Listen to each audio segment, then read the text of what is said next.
What's going on, everybody? This is Domi. Make sure you hit that like and subscribe button and follow me for more content.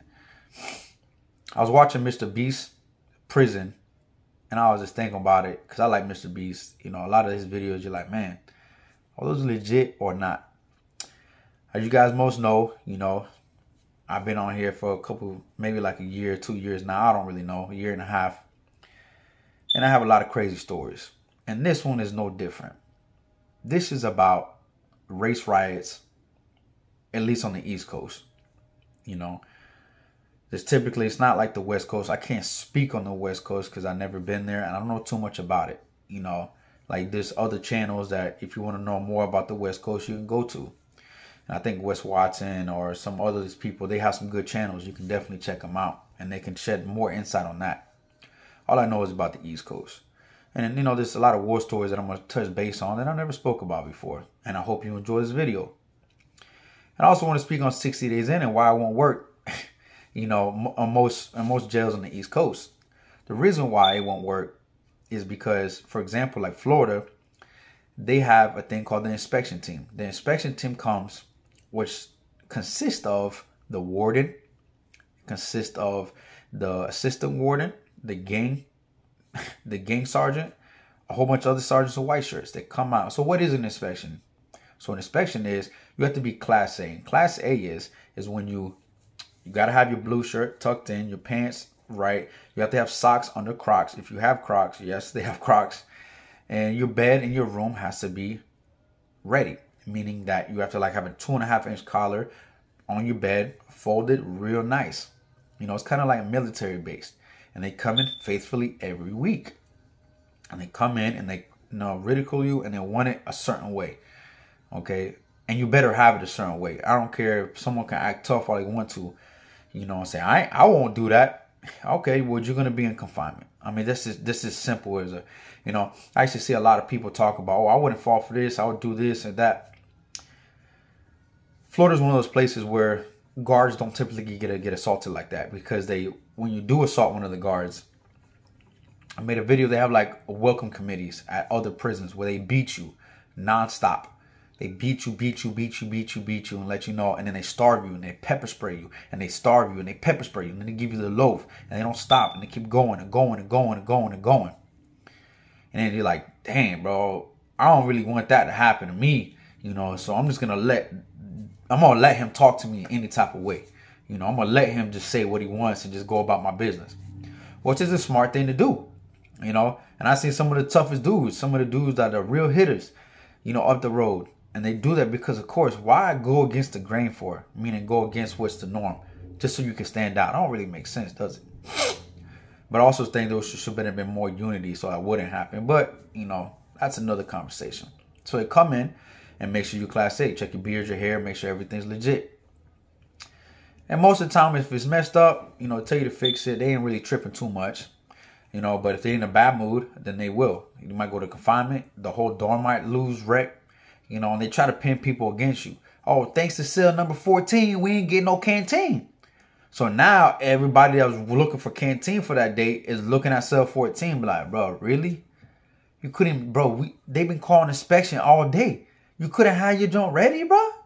And so there've been fights behind that, some wetting ups and some locks in the sock type of things for those type of things, People take canteen real seriously because they don't feel like eating rat poop in their food, rat piss. They don't want to eat that every day. I didn't, I didn't want to eat that every day. I used to skip chow and just eat soup sandwiches, put some refried beans and some little seasoning packs and boom, that's my lunch.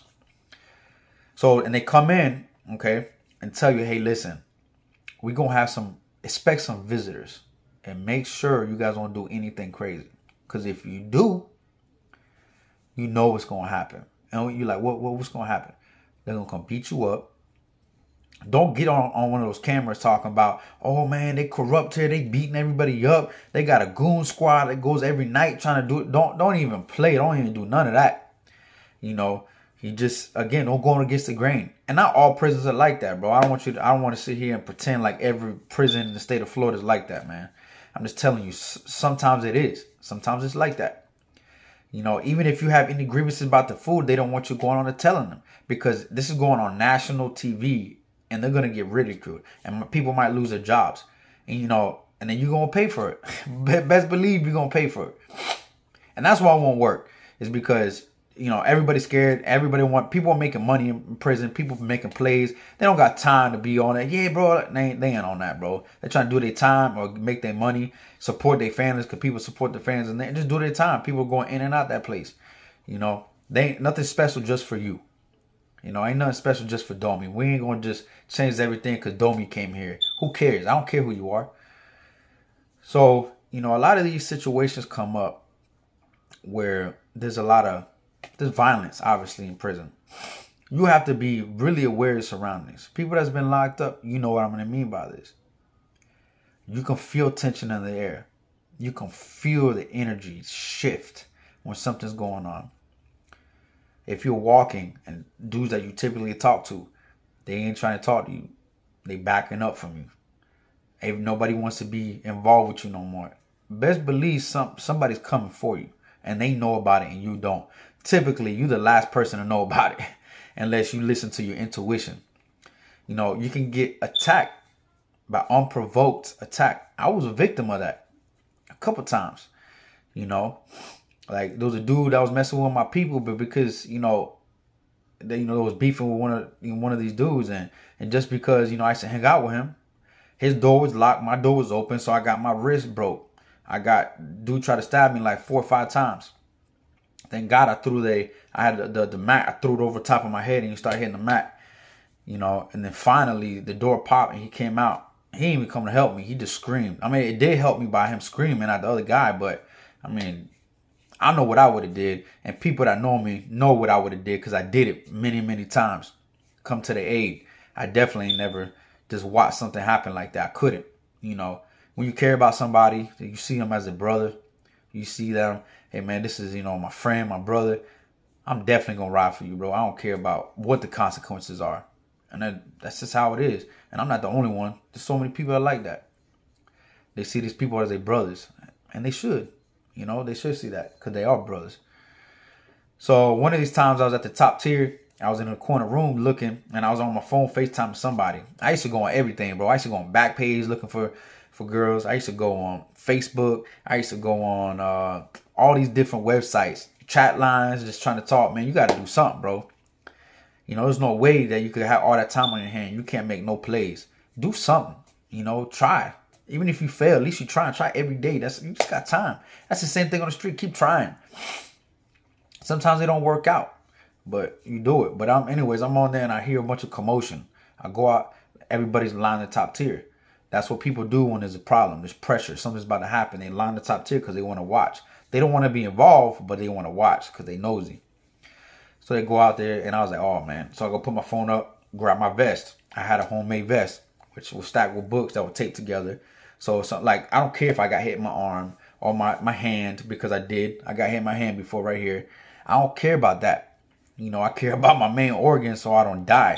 You know, and then I had a towel around my neck because the towel will stop that 100%. So, and I go put it on, grab my knife. And I'm clutching. Clutching meaning just like on the street, you clutching, you holding your weapon. You trying to make sure you're ready for it. You know, and I go out there and I see a big dude arguing with a whole bunch of dudes, right? And then he's like, man, you ain't gonna do nothing, bro. Just arguing. And they're like, you gonna see. And they run into their rooms. I'm like, bro, you gotta be brave. You know, you gotta stand 10 toes down. Like that dude was doing. 10 toes against 4 dudes. I've been the same way. I was against 5 dudes. Really more than that. Because I didn't even know how many dudes were finna jump me. You know, I didn't know. I went into a den full of lions, bro. That, you know, hyenas, everything, bro. Went in there. I swear it was like 12 people. I didn't know that only 5 of them were going to jump me. I just knew it was just going to, you know, I just had to go. Sometimes in life, you got to face the situation head on. You know, and everybody on the compound was like, man, he crazy for going in there. You think I had to go in there? You think I had to go into that dorm? I could have easily checked in and avoided that whole situation of getting beat up and hit with a lock. You know, I could have avoided all that situation. I could have crashed one of them out on the way to the dorm if I was that type of dude. I ain't do that, though. I faced it like a man. Like I face everything like a man, you know. And so this dude's doing the same thing, but they going to go get knives. And I'm like, oh man, this dude just finna get, he finna get airlifted, bro.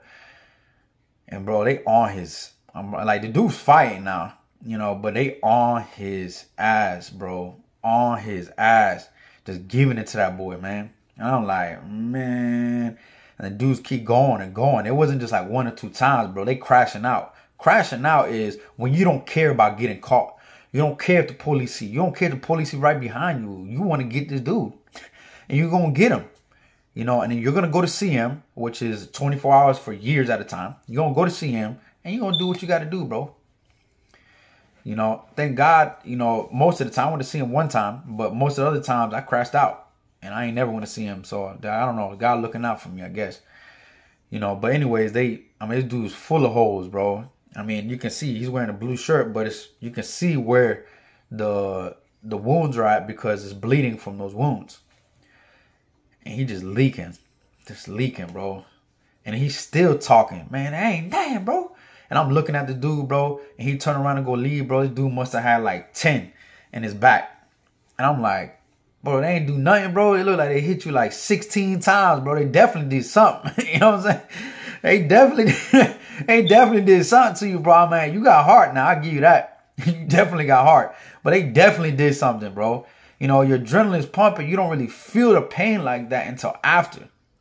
You know, and you're like, man, you know, I just got messed up. I don't know what but people just don't. It's just like, if you let something happen, you know, if you check in a situation like that, bro, your name is no good no matter what compound you go to. Your name is no good. And it doesn't matter that you a smacker, right? Somebody that goes and, you know, handles the business. If you let that happen, they're always going to assume that you're going to check in. And they're never going to trust you. Nah, you can't do that, bro. Some people go on PC transfers because they got wet up, or they got hit, or they got, you know, hit with a lock, or they got beat up. So some people got PC transfers on the transfer list, which is okay as long as you ain't check in and say, yo, this dude did this, blah, blah, blah, blah, blah. And they got him good, bro. They got him real good. And then it was crazy because that week was real crazy. So the next day, some dude's twacking out. Just like twacking out is when you're smoking that K2 and you just like, you know, out of the place. And like, I shouldn't be laughing. It just, the guy was twacking out and he was pretending like he was a bird, bro. He was like, cuckoo, you know, with his wings, cuckoo. And, you know, it's funny at the time, you know, you're thinking like, dude, this dude's really tripping. But next thing I know, he was like, cuckoo, jumps off the top tier. Bam! Like, breaks his neck, gone, out of there, bro. Out of there. He died. You know, and I'm like, bro, because on that K2, you don't know what's going on, bro. Like it's so crazy, bro. Like, I remember somebody gave me K2 by accident. I was smoking some weed, and this was a crazy story. I don't know if I ever told this story, man, but I was smoking weed, and then at the time there was some green K2 that looked like weed. I brought, you know how you match people. You bring a couple grams, you match it. So I bought a gram. And I brought the gram to him. And he rolling it. And everybody, was 3 people on it. And they all put it in. It smelled like weed. Because K2 has a really distinct odor. Like, listen, you cannot forget the smell of K2. You can't. You can't forget it. It just has a chemical smell. Like, it don't smell like weed, bro. But even when he lights it, it don't even smell like K2, bro, at all. Because it was him puffing it, then the next guy, and then me. It went through, and so the smoke's in the air. You can definitely smell it. Definitely smell the smoke.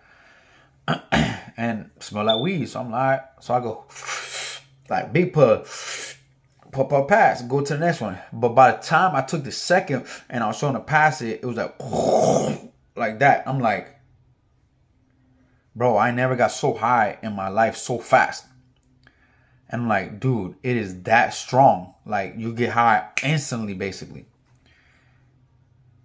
And then I'm like, I just freak out. You know, I go into like, I'm like, you know, real freaking out.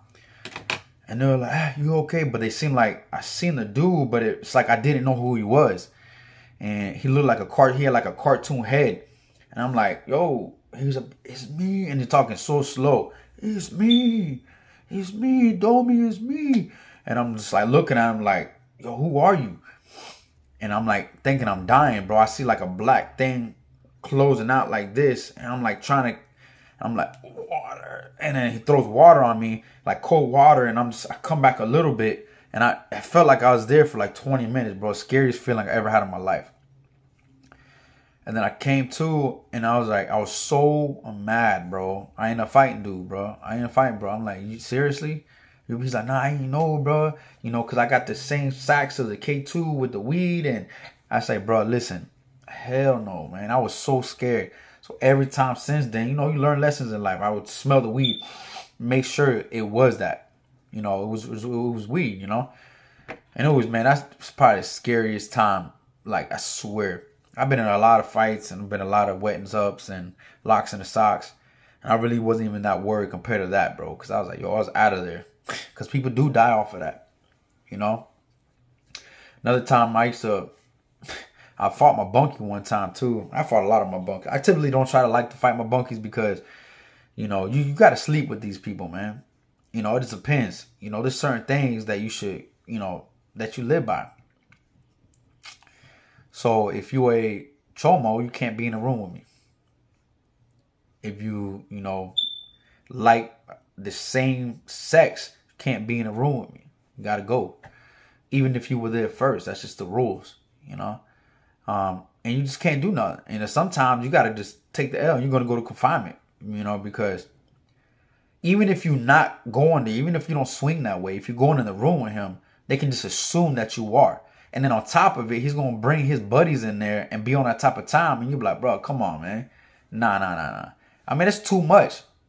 It's too much. It's too much. You don't want to deal with it. You don't want to deal with it.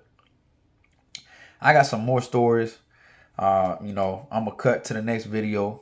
You know, some good ones that I still never spoke on. You know, make sure that like and subscribe button. Let's keep 2023 a positive year. Let's keep it going, you know. And I say this to you guys, but I'm saying it to myself too while I'm saying it to you guys. You know, we can't continue doing the same things every year and expecting different results. You know, we got to keep going on. Practice what you preach, don't we? You know, it's the same thing. I feel like I'm doing a good job of it. I feel like I'm doing a lot of change. I feel like I grew a lot, you know, and I just, you know, I found myself in a dark spot. But now my life has changed completely. I mean, my whole life is different now from what it used to be. You know, people wanted to hear my life story. You know, people wanted to hear, you know, my life now. I'm doing great. I got 4 kids. You know, I'm doing great. You know, working, taking care of my family. That's just, everything's good for me, man. Everything's great for me. And I love it. And I'm going to continue to prosper. And I hope the best for everybody on here. You know, honestly, if I can go back and change stuff, I would. I wish every one of us would have got together and not started the beef. Like, I mean, I'm not just me with other people, but people with other people, you know. And yeah, it was great for views, but I mean, we could have all came together as a team and created something so big we were unstoppable. You know, we couldn't be stopped if we would have done that. We would have been all over TikTok and Instagram. We would have been the biggest thing ever if we all just came together and have like a powwow, bro, and just get together. You know, we would have done so many things. You can't change the past, but like I said, be aware of these situations. It's always best to work with people and be successful together than hate on the next man. And I speak it to myself too, you know. So I want you guys to understand that. But anyways, man, I hope you guys having a good year. I know it's only 6 days into the new year, but for me it's going great already. Remember, man, your energy project good energy, positivity, you know. And guess what's going on? Whenever you ever seen a negative person just have so much good things happening to them, that don't happen like that, bro. And it took me a lot of meditating, a lot of just reevaluating my life to understand these things. And I hope you guys can too. You know, I always had that line inside of me, bro. That's what I am, always. But the things about moving forward in life. With that being said, man, hope you guys have a good one, and I'll see you next time. Gone.